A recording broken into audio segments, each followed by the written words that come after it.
First of all, your reaction to the government deciding to ban rallies just as your supporters were taking to the streets.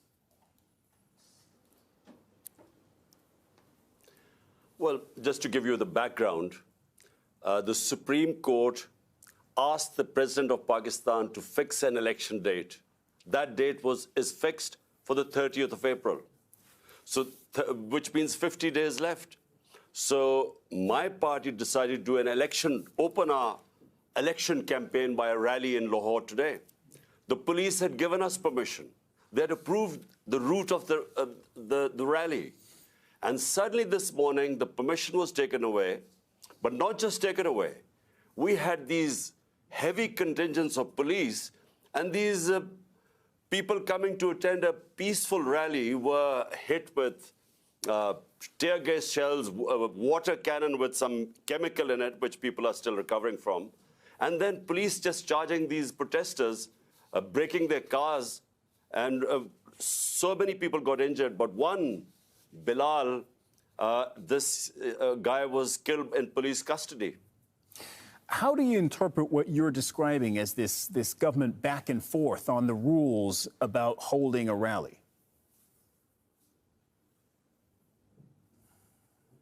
Well, the issue is that the government, all the 12 parties sitting in government and their backers, they're petrified of elections. Because so far, in the last 8 months, out of the 37 by-elections, my party has won 30 out of them. So they're petrified of general elections. They did not want the general elections. We went into the Supreme Court, and the Supreme Court then decided to hold elections, and this date of 30th April was announced by the president.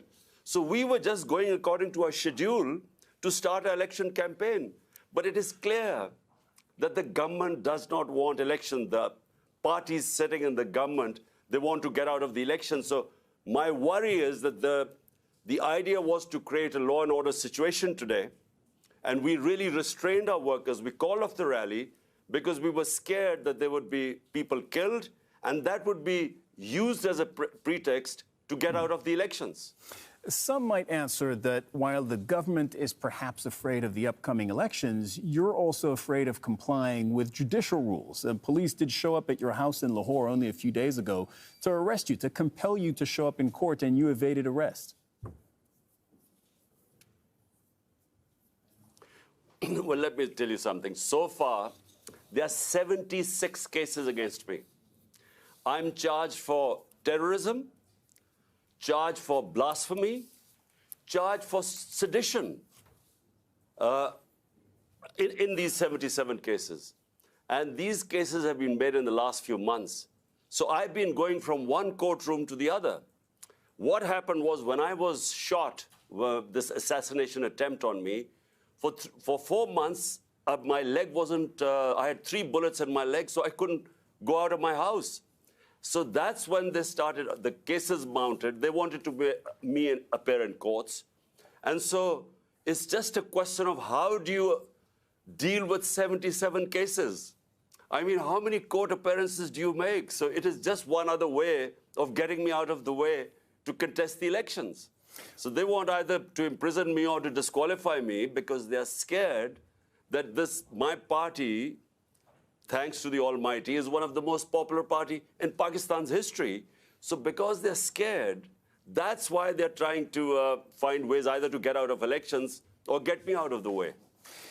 There are provincial elections, as you mentioned, in April, and then national elections later this year. If they both go ahead as scheduled, can you legitimately run in national elections if, as you say, there are 70-plus cases currently pending against you?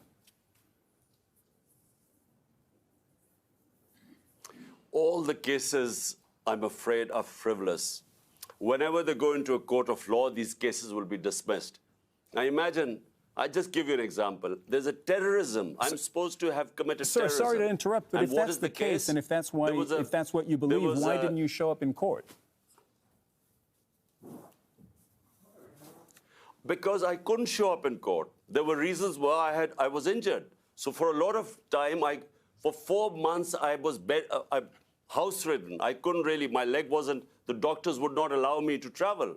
And they knew it. But before that, I was attending all court cases.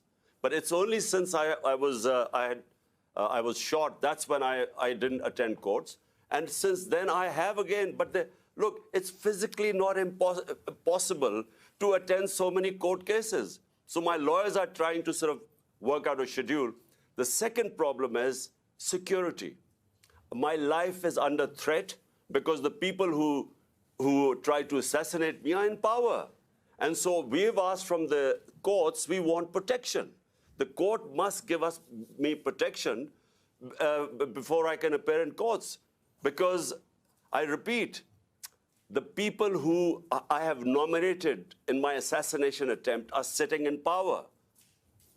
Right, and just for our viewers, I want to make clear that they deny that, including the Prime Minister, who said he has nothing to do with the shooting against you late last year. How do you see the rest of this year playing out for you with these two elections coming up? Well, you know, the biggest concern right now for my political party is to protect me, because there's a serious threat to my life. And the reason is, I repeat, that these people sitting in power are petrified of losing the elections, which they will, which is why they don't want elections. So the question is, how do I campaign and yet have a secure enough environment? Question is, how do I go to these courts? I made 3 court appearances, and unfortunately, there was just no protection there. That's why we've approached the court and said, look, there must be some police protection. But problem is, the people who are supposed to protect me are the ones who are trying to kill me. But what's your plan for this year? Is it win elections and then ride it back into office and into power in Islamabad? Well, the elections, national elections, are scheduled for October. But because we were in power in 2 of the 4 provinces, we dissolved our assemblies here. And so to hold elections, so the Supreme Court then asked the president to give a date, which is 30th April. And on 30th April, we hope to contest in these 2 provincial assemblies, which we were already in power. And what we were hoping was that since it's 65% of Pakistan, these 2 provinces, there would be a national election. And the idea for national election is because our economy has gone into a tailspin. Pakistan is facing the worst economic crisis in its history. So the idea was to hold elections, which would then bring political stability, and which would then bring economic stability. So this is really why we went for elections in our 2 provinces.